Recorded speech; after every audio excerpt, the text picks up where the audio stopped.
আমি ভুল কখনো করি না। কালকেরটা ছিল ভূমিকা, সিনেমা ট্রেলার। আজ হবে আসল সিনেমা, এবং আজকের পর থেকে তোমাকে এ বাড়ি ছেড়ে চলে যেতে হবে। অন্যায়ের কাছে হেরে বিদায় নেওয়ার মতো মেয়ে আমি নই। আপনি যতই ষড়যন্ত্র করুন না কেন, আমি এ বাড়ি থেকে কোনো দিনও যাব না। যাবে যাবে, এই গ্লাসে দুধটুকু তোমাকে এই বাড়ি থেকে চির বিদায় দেবে। শুনেছি মা তার সন্তানকে বুকের দুধ পান করিয়ে মাতৃত্বের স্বাদ পায়, সন্তান পায় মায়ের আদর স্নেহ মমতা। অভাগী আমি। আমার জন্মের পর আমার মা মারা গেছে। মায়ের বুকের দুধ এবং আদর স্নেহ মমতা কিছুই পাইনি। স্বপ্ন দেখতাম শাশুড়িকে মা ডেকে তার বুকে জড়িয়ে থেকে আদর স্নেহ মমতায় নিজেকে ভরিয়ে নেব, কিন্তু আমার সে স্বপ্ন আপনি ভেঙে খান খান করে দিয়েছেন। মা, মা, আমি যদি কোনো অপরাধ করে থাকি তাহলে আমাকে শাস্তি দিন, কিন্তু আপনার বুকের স্নেহ মমতা থেকে আপনি আমাকে বঞ্চিত করবেন না। আপনার পায়ে আমাকে স্থান দিন। বিনিময়ে আমি আর কিছুই চাই না। আমি সারা জীবন আপনার সেবা করব।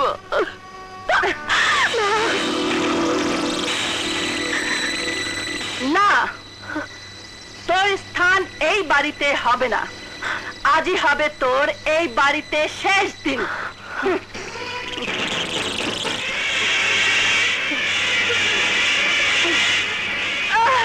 বিষ, বিষ, বিষ, বিষ, আমাকে বাঁচাও। বিষ, কে কোথায় আছো? আমাকে বাঁচাও।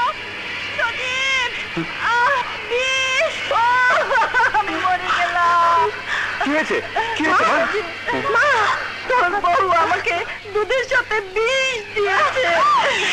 বিষ? বিষ দিয়েছি আমি? সজীব, কাল তুই তোর বউকে ক্ষমা চাইতে বলেছিস বলে আজ সে প্রতিশোধ নিতে ও আমাকে দুধের সাথে বিষ খাইয়ে দিয়েছে। মিথ্যে কথা, সব মিথ্যে কথা। মা, মরে গেলাম, আমাকে হাসপাতালে নিয়ে যা বাবা। হাসপাতাল। আব্দুল, আব্দুল ড্রাইভারকে গাড়ি বের করতে বল, জলদি।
এখন আর কোনো ভয় নেই, সমস্ত বিষ ওয়াশ করে ফেলে দেওয়া হয়েছে।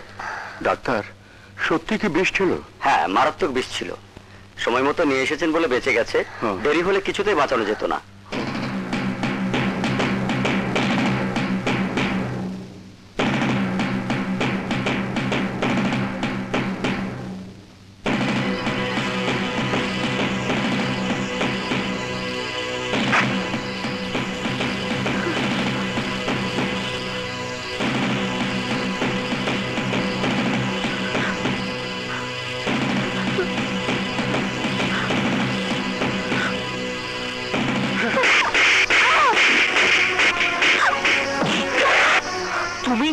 তুমি আমার মাকে বিষ দিয়ে মেরে ফেলতে চেয়েছিলে? বলো বলো, আমার মা কি অপরাধ করেছিল? কেন বিষ দিয়ে তাকে মেরে ফেলতে চেয়েছিলে? বলো বলো বলো। না, অন্যায় ভাবে আমাকে মারার কোনো অধিকার তোমার নেই। অন্যায়? আমার জন্ম দেয়নি মাকে তুমি মেরে ফেলতে চেয়েছিলে, সেটা অন্যায় নয়? যদি কেউ তা করে থাকে তবে তা 100 বার অন্যায়। কিন্তু কোনো মিথ্যে কথাকে বিশ্বাস করে কারো কোনো জবাবদিহিতা না শুনে কারো উপর অত্যাচার করা তার চেয়ে বড় অন্যায়। কি জবাব দেবে তুমি? মা নিজে বিষ খেয়েছে? হ্যাঁ, আমার উপর দুর্নামের বোঝা চাপিয়ে দিয়ে এ বাড়ি থেকে তাড়াবার জন্য মা নিজেই বিষ খেয়েছেন। বিশ্বাস করো, বিশ্বাস করো, এই মক্কা শরীফের কসম খেয়ে বলছি, আমি তোমার মাকে বিষ দেইনি। তোমার মা যদি বলে আমি তাকে বিষ দিয়েছি, তবে সেই বিষ খেয়েই আমি নিজেই আত্মহত্যা করব। মানে সজীব বর্ষার চুল ধরে টেনে বাড়ি থেকে বের করে দিয়েছে। কি ভাবছো তুমি? না কিছু না। আমার সজীব এখন আসছে না কেন? মা, আমি এসেছি। আয় বাবা আয়। ভাগ্যিস তুই আমাকে সময় মতো নিয়ে এসেছিলি, নইলে আমার মরা মুখ তোকে দেখতে হতো। শোন বাবা, ওই মেয়ে আজ আমাকে বিষ দিয়েছে, কাল তোকে বিষ দেবে। তুই ওকে ত্যাগ কর, তালাক দে বাবা। দেব মা, তোমার কথা যদি সত্যি হয় নিশ্চয় ওকে আমি তালাক দেব। তবে মা, ফাঁসির আসামির মৃত্যুর আগে কিছু বলার থাকে, তাই বর্ষা তোমাকে কিছু বলতে এসেছে।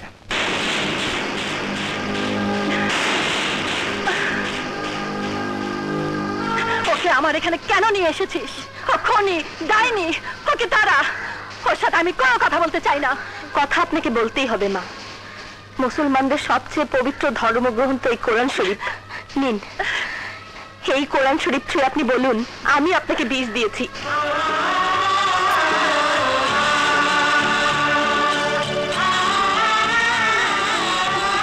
বলুন মা, এই কোরআন শরীফে হাত রেখে বলুন আমি আপনাকে বিষ দিয়ে মারতে চেয়েছি।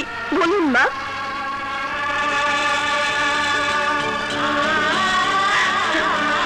বলুন মা, এই কোরআন শরীফ ছুঁয়ে বলুন আমি আপনাকে বিষ দিয়ে মারতে চেয়েছি। বলুন মা, বলুন, সত্য কথাটা বলুন মা। আমি আপনার ছেলের বউ হব, আর তার জন্য আমি তোকে 2 কোটি টাকা দিব সালমা। বলুন, সত্য কথাটা বলুন।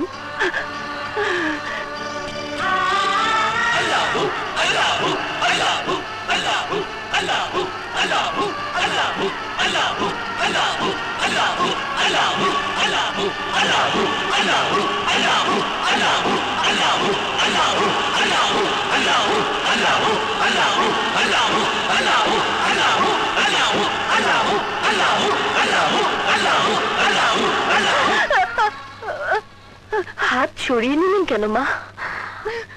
আজ সব সত্য মিথ্যার বিচার এখানেই হবে। বলুন, কোরআন শরীফ স্পর্শ করে বলুন আমি আপনাকে বিষ দিয়ে মারতে চেয়েছিলাম। বলুন মা। কোথায় রোগী? আরে আপনি, আপনি এই কেবিনের রোগী? হ্যাঁ, কিন্তু আপনি? আমি সেই ডাক্তার ফিরোজ। আমাকে আপনি চিনতে পারছেন না? কাল আপনি আমার চেম্বারে এসে বিষের কথা জিজ্ঞেস করেছিলেন না? কাল? হ্যাঁ ডাক্তার সাহেব, মা আপনাকে কি জিজ্ঞেস করেছিল? একটা বিশেষ শিশি দেখিয়ে বলেছিলেন এই বিষ পান করালে কতক্ষণ পর তার এফেক্ট হবে। আমি বলেছিলাম 2 থেকে 5 ফোঁটা পান করালে 1 ঘন্টার মধ্যে ওয়াশ করালে রোগী ভালো হয়ে যাবে। মা, এই কথা তুমি ওনাকে জিজ্ঞেস করেছিলে? না মানে না তো। আশ্চর্য, কাল বিকেলে এসে সব জেনে গেলেন, আর এখন অস্বীকার করছেন কেন? ও বুঝতে পেরেছি, আপনি কাউকে ফাঁসাবার জন্য বিষের কথা জানতে আমার কাছে গিয়েছিলেন। মিথ্যে কথা, সব মিথ্যে কথা, সব মিথ্যে কথা। বড় সাহেব, বড় সাহেব, এই দেন ম্যাম সাহেবের ঘরে এই বিশেষ শিশিটা পাইছি, দেন ডাক্তার সাহেব। হ্যাঁ হ্যাঁ, এই তো সেই বিশেষ শিশি। এটা নিয়ে তো গতকাল আমার কাছে এসেছিলেন। মা তুমি? না মানে মা, আপনি কোরআন শরীফ স্পর্শ করে মিথ্যে বলতে পারতেন না, তাই কোরআন শরীফ স্পর্শ করেননি। কিন্তু আল্লাহ কালামের এতই গুণ যে সত্য আপনি আপনি প্রকাশ হয়ে গেল।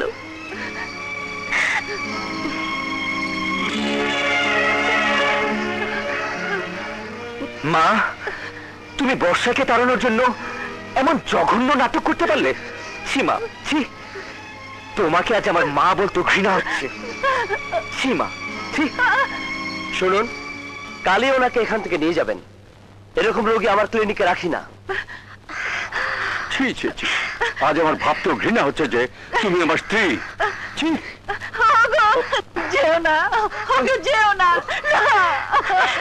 মা, মা, তুমি ভাবিকে বাড়ি থেকে দূর করতে গিয়ে তুমি সবার মন থেকে দূর হয়ে গেছো। না, এখনো সময় আছে। তুমি ভালো হয়ে যাও মা, তুমি ভালো হয়ে যাও।